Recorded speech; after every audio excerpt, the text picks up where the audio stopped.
Bom dia, Marcos. Muito obrigada pelo convite e bom dia aos ouvintes.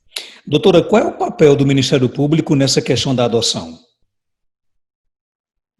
Bom, Marcos, como você bem colocou, né, dia 25 de maio é o Dia Nacional da Adoção. E o Ministério Público, junto com a Vara da Infância, a gente aproveita essa data justamente para estimular a adoção legal, porque o Ministério Público atua tanto como autor em ações em que existem crianças em situação de risco, em que é necessário que o Ministério Público entre com ação de destituição, por exemplo, do poder familiar, quando a criança está sofrendo maus tratos, etc. E também o Ministério Público tem um papel de fomentar, de conscientizar as pessoas sobre a necessidade de promover a adoção, mas de forma legal, né? Atualmente a gente tem cerca de 10 mil crianças, certo? Cadastradas nacionalmente à espera de uma adoção. E pretendentes muito poucos, cerca de 600.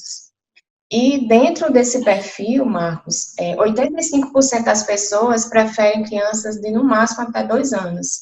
Preferem bebês até 2 anos, ou no máximo até 5 anos. Então, a partir de 5 anos, é a grande maioria do perfil das crianças que estão atualmente abrigadas ou em acolhimento familiar. E a gente sempre gosta de fazer essa fala na Semana da Adoção, para incentivar as pessoas, né, que adotem. Eu acho que nessa época de pandemia, a gente que tem uma família, a gente vê como é legal você ter uma família, você poder dar amor aos seus filhos, estar perto dos seus entes queridos. Então, por que não nessa pandemia pensar também na adoção, né, de você vir agregar um maior amor ainda no seu seio familiar e dar amor a tantas crianças que precisam. Agora, essa diferença, por exemplo, entre o número de crianças que estão em busca de uma família e o número de pessoas que estão se colocando à disposição para adotar, também também por a mesma, a gente também enfrenta isso aqui no Seridó ou não? Em frente, assim, hoje a gente tem muitas crianças, né, que estão, hoje, aqui na região nós temos as aldeias infantis, né, que faz esse acolhimento de crianças que não têm uma família, né, então a gente percebe que muitas dessas crianças, realmente, a partir dos 5 anos de idade, vai fechando o círculo para elas, assim, pouquíssimas pessoas, pouquíssimos pretendentes realmente se habilitam para crianças com perfil, né, acho que existe também muito preconceito, no sentido de que é muito mais fácil você cuidar de um bebê do que você cuidar de uma criança já com a idade um pouco mais avançada. Mas, assim, a gente tem que fácil realmente não é, né, Marcos? Assim, até para quem tem filho biológico, a gente sabe que criar um filho não é fácil. Mas a gente acredita que com o amor tudo se vence e tudo se constrói, não é isso? Então, assim, daí a importância de até quem já está, só um minutinho, Marcos, cadastrado, habilitado, muitas vezes pensar, repensar esse perfil, sabe, Marcos? Porque às vezes as pessoas só colocam recém-nascido, que é muito difícil, realmente, você, não é impossível, mas se você aumentar esse perfil, né, para uma idade maior, você conseguirá adotar uma criança muito mais rápido. Agora, na sua opinião, doutora Uliana, o que é que falta para conscientizar, por exemplo, as pessoas da mesma importância que é de adotar uma criança, um recém-nascido, de adotar, por exemplo, um adolescente ou alguém que esteja com mais de 5 anos de idade? Eu acho assim, que essas pessoas poderiam pensar nessa hipótese. A vara da infância aqui de Caicó tem profissionais bastante habilitados, né? Assistente social, psicólogo, as pessoas poderiam procurar a vara da infância, conversar com esses profissionais, né? E despertar para essa possibilidade e até conhecer outros casos, inúmeros casos, na verdade, de sucesso. Eu mesma conheço inúmeros casos de crianças que foram adotadas, né, já com mais de 5 anos e que hoje estão felizes no seu seio familiar, né? Então, acho que às vezes tem até um medo, insegurança. Talvez se essas pessoas procurassem a vara, procurassem conversar com os profissionais técnicos da vara, pudessem despertar também para ampliar esse horizonte da adoção. Agora, pela nossa Constituição, toda criança e adolescente tem direito a uma família? Toda criança e adolescente tem direito a uma família, a convivência familiar e comunitária, né? Então, é muito triste você ver crianças num abrigo, né? Assim, eu, como promotora de justiça, uma das minhas funções é justamente realizar visitas, eu faço com frequência as aldeias infantis, e assim, já me deparei com inúmeras situações de crianças de 8 anos, de 7 anos, que elas são tão carentes que elas vêm, abraçam a gente e dizem, quando é que eu vou ter uma família, né? Assim, realmente, o correto, né, o natural é que toda criança tenha um lar e tenha uma família, e não viva assim de forma institucionalizada. Para a senhora que é acostumada a ter o controle das suas emoções, ouvir, por exemplo, um relato como esse de uma criança que chega para a senhora e diz: quando é que eu vou ter uma família? Isso pesa bastante, não é? Isso dói, né, na verdade, assim, no coração da gente, e eles que estão ali, eles veem muitas vezes as outras crianças que entraram, ver essas crianças entrando e sendo adotadas, né, e eles ficando para trás, digamos assim, né, por mais que as aldeias tenham uma boa estrutura, mas não é o mesmo que você ter uma família, nunca será, né. Então, assim, até uma opção também, Marcos, agora não, porque a gente, infelizmente, está nessa época de pandemia, e as visitas nas aldeias estão restritas, né? Mas quando passar isso tudo, quem tem esse interesse, vá também até as aldeias, conhecer um pouco da realidade dessas crianças, né? Existem lá até adolescentes de 15 anos, Marcos, que, por exemplo, para esses, praticamente, né, pouquíssimas as chances deles conseguirem ser adotados, mas existem pessoas de bem aqui de Caicó que fazem um trabalho de apadrinhamento com esse adolescente, visita esse adolescente nos finais de semana, leva o adolescente para passear. Então, isso é muito importante, né? Mesmo que você também não queira adotar, mas pense no apadrinhamento, de você estar mais próximo de um adolescente que está abrigado. Eu acho que tudo isso é válido para a gente estar pensando nessa semana. Não só nessa semana, mas sempre. Doutora Liana, quais são os caminhos legais quando alguém decide adotar uma criança ou um adolescente? Bom, o caminho legal é justamente procurar a vara da infância, certo? A vara da infância daqui de Caicó é a primeira vara. O juiz é o doutor André Melo, e lá existe uma equipe interprofissional composta por assistente social, por psicólogos. Então, essa pessoa sozinha ou um casal poderá procurar a vara da infância, certo? E ingressar com esse. É um procedimento administrativo. Ela vai procurar a vara e será orientada quais são os documentos necessários, certo? Para adotar, basta que você tenha mais do que 18 anos, e serão exigidos alguns documentos, como, por exemplo, certidão de antecedentes criminais, etc., documentos básicos, né? E, a partir daí, a pessoa, o casal, vai participar de um curso, vai ser avaliada psicologicamente, socialmente, para saber se realmente aquela pessoa tem condições de adotar uma criança ou um adolescente, e esse processo é para correr muito rápido, da habilitação, segundo a lei, né, não pode passar do que 120 dias, esse procedimento de habilitação. Ele é bem rápido, justamente para fomentar, né, que essa fila da adoção ande cada vez mais rápido. Agora, desde o período, por exemplo, que eu oficializo a justiça de que eu tenho interesse em adotar uma criança, até a criança estar nos meus braços, mais ou menos quanto tempo?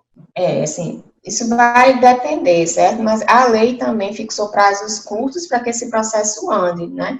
Então, o primeiro passo é você se habilitar perante a vara da infância, certo?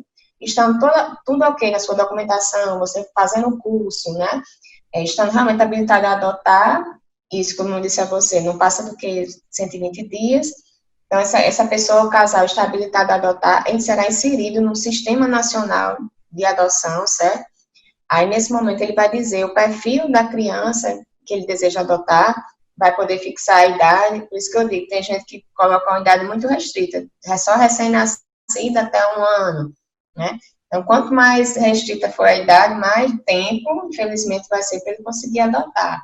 De repente, ele colocar um perfil, né, de um pouco mais elastecido, nessa idade de uma criança que ele quer adotar, então, ele vai ser cadastrado e existe uma ordem cronológica, certo, Marcos? Então, surgiu uma criança apta à adoção, né, foi destituída do poder familiar, ou mesmo foi entregue voluntariamente pela mãe, certo? Isso também é o que a gente chama de entrega legal.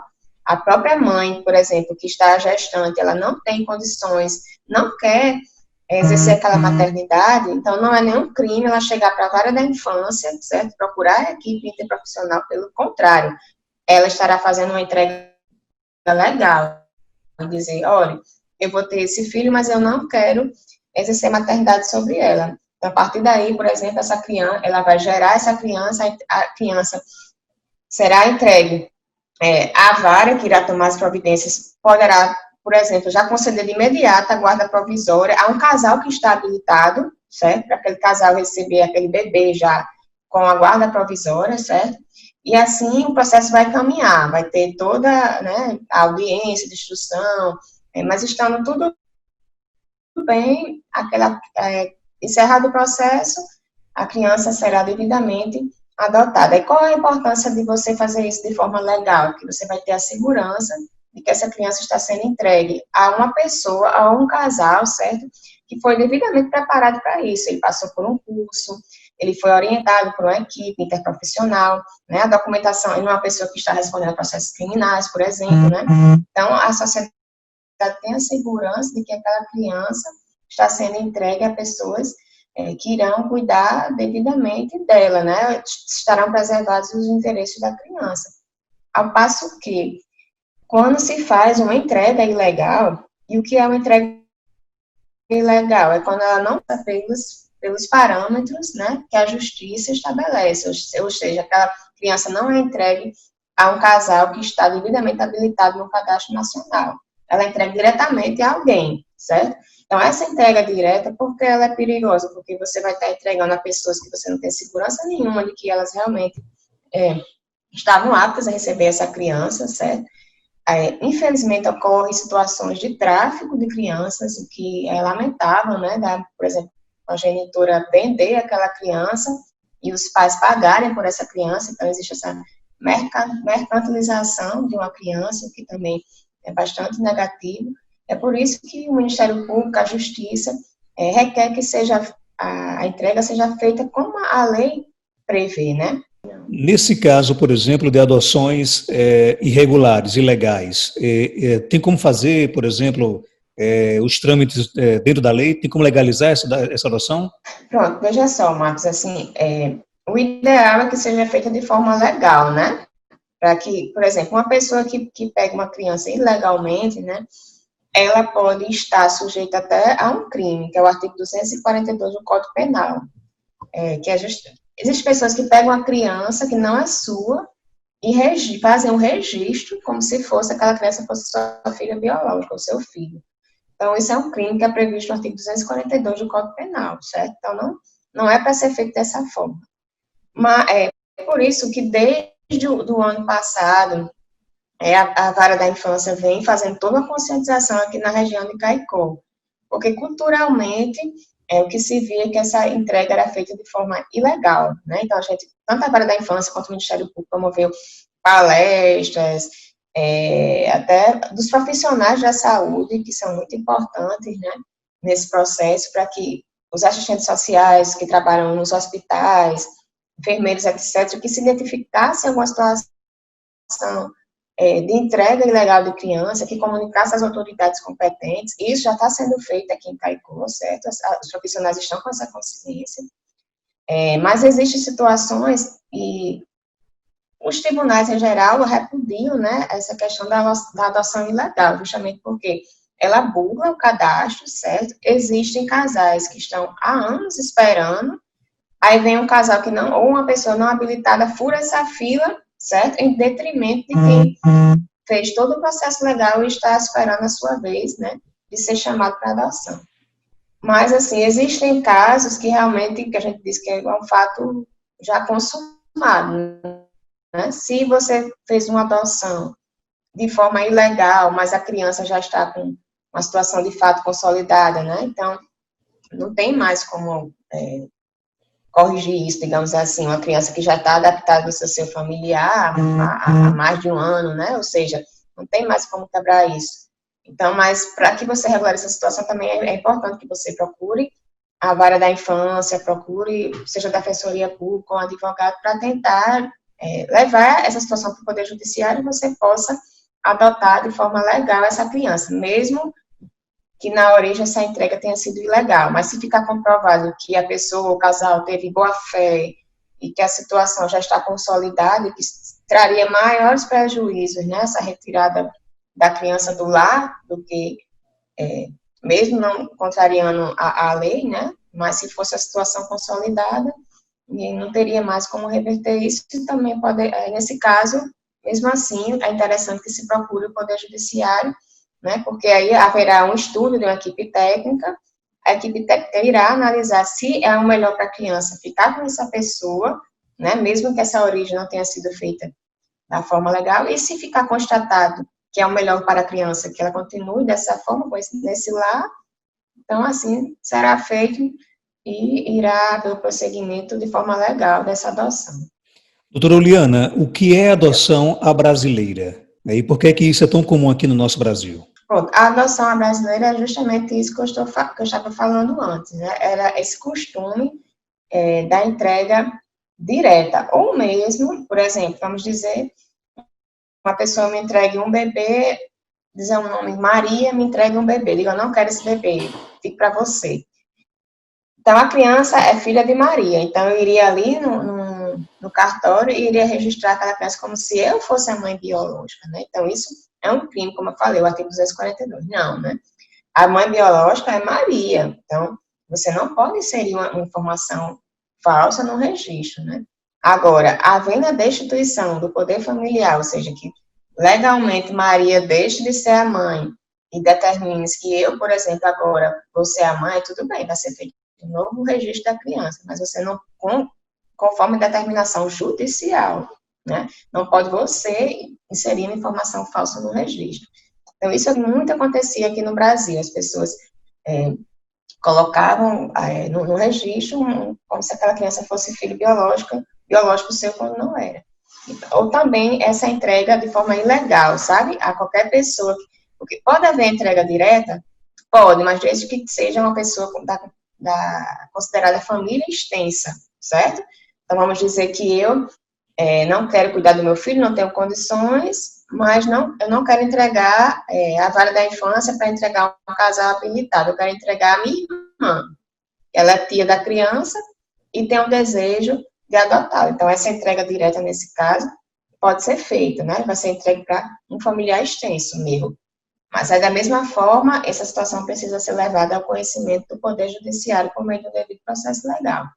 Mas, fora dessas hipóteses de família extensa, certo? Essa entrega não pode ser feita assim, diretamente, sem passar, né, pelo crivo da vara da infância.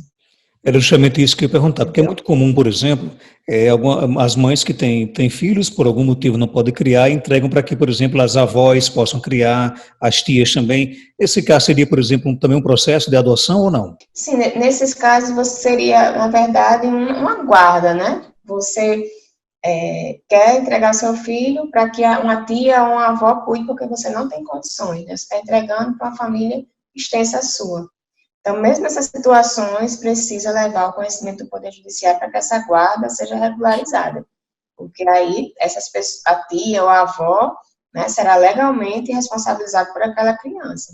Mas isso tem que estar oficialmente, né? E não, como é feito muitas vezes, de boca, digamos assim, né?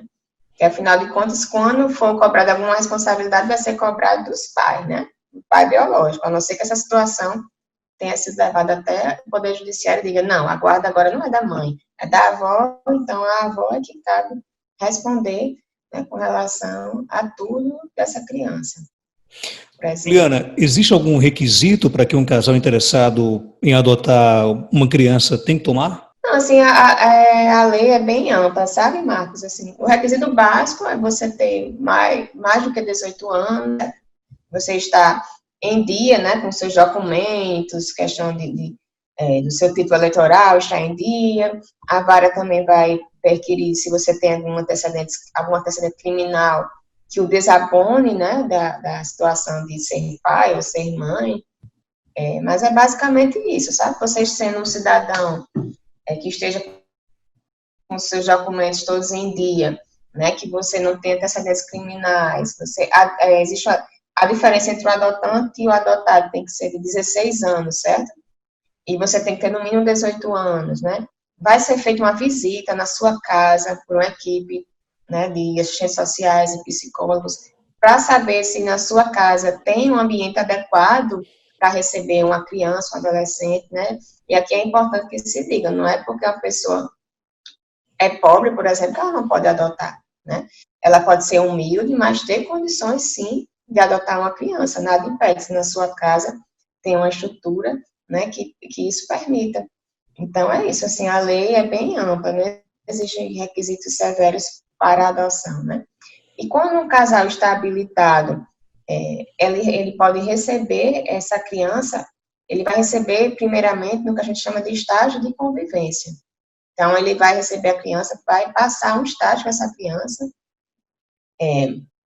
pode ser 45 dias, 60 dias, o juiz vai fixar o prazo desse estágio de convivência, né? E quando essa criança estiver inserida essa equipe vai até esse lar e vai averiguar também se o casal está, né, proporcionando as devidas condições para um desenvolvimento sadio, né, da criança. Então, é um processo muito rigoroso no sentido de que seja garantido os direitos da criança, certo? Mas para você adotar, não se exige grandes requisitos, não. O principal é a boa vontade, né, e o amor no coração para dar, porque é só o que não nos falta, é criança, né, precisando de um olhar acolhedor, protetivo, né, e que, enfim, essa criança possa ser adotada. É por isso que a lei não restringe muito, não, o perfil dos adotantes. A gente torce para que isso nunca aconteça, mas, por exemplo, caso algum casal se arrependa da adoção que fez, a lei assegura, por exemplo, você desistir da adoção? Esse estágio de convivência, quando você adota, Marcos, você passa a ser legalmente o pai daquela criança, né? Então, se o pai ou a mãe, né? Se o processo já transitou em julgado, que a gente chama, ou seja, não cabe mais recurso, aquela criança agora é o seu filho, certo? Adotivo é o seu filho e pronto. Então, você não pode se arrepender, desistir, não. Mesmo que, seria o mesmo que, por exemplo, a gente desistir, quem tem filho biológico, não quero mais ser pai de meu filho, não, certo? Depois que o processo de adoção é concluído, certo? É irrenunciável, você não pode mais voltar atrás, por isso que a importância, né, dos cursos, da adoção legal, da pessoa ser orientada, até para entender o caráter irrevogável de uma adoção. Depois que o processo termina, não tem como voltar atrás, certo, Marcos? Mas acontece muito, por exemplo, infelizmente, de o estágio de convivência, em alguns casos, não dá certo, né? A gente já viu muitos casos de crianças que estavam no estágio de convivência e que os pais não acabam se arrependendo no processo e devolvem a criança. Isso é uma das situações mais dolorosas que uma criança pode passar, essa devolução. É triste, mas já aconteceu aqui já em Caicó, assim, realmente é de partir o coração. A gente não deseja de forma alguma que essa evolução aconteça, né? Mas pode acontecer e não tendo sido concluído o processo, é possível reverter essa situação. Mas depois de concluído o processo, não. A adoção é irrevogável. Doutora Uliana, obrigado pela sua participação aqui no Sistema Rural. Algo mais a acrescentar? Pode ficar à vontade. É isso, Marcos. Assim, nessa semana da adoção, agradecer pelo espaço dado, né? E incentivar as pessoas que adotem de forma legal. É simples, não é complicado. Procure a primeira vara, que é a vara da infância, aqui no fórum, para que você possa se habilitar, né, no Cadastro Nacional de Adoção. Não pense que sua vez nunca vai chegar, porque vai chegar, né? Eu quero dizer aqui às pessoas que a fila do cadastro de adoção em Caicó está andando sim, certo? A gente já teve inúmeras adoções positivas que deram certo e a fila está andando, digamos assim. Não há por que burlar os caminhos da lei, vamos fazer da forma correta, da forma segura, né? Que não causará nenhuma espécie de trauma a ninguém se você seguir os parâmetros legais, e terminar minha fala com isso, Marcos, fazendo esse apelo pela adoção legal, né, que as pessoas abram seu coração, amplie, quem já está cadastrado, né, e já colocou lá no seu perfil, pense na possibilidade de ampliar a idade dessas crianças, porque a partir de 5 anos, Marcos, é muito difícil conseguir pessoas interessadas. Então, vamos pensar um pouquinho nessas crianças, que tudo que elas querem é o amor de um pai e de uma mãe, né? Eu acho que é um desejo genuíno, natural de qualquer ser humano. Então, quem tiver essa boa vontade, esse coração aberto, que procure a vara da infância, que tudo dará certo, tanto para os adotantes quanto para as crianças. E muito obrigada, Marcos, pela oportunidade.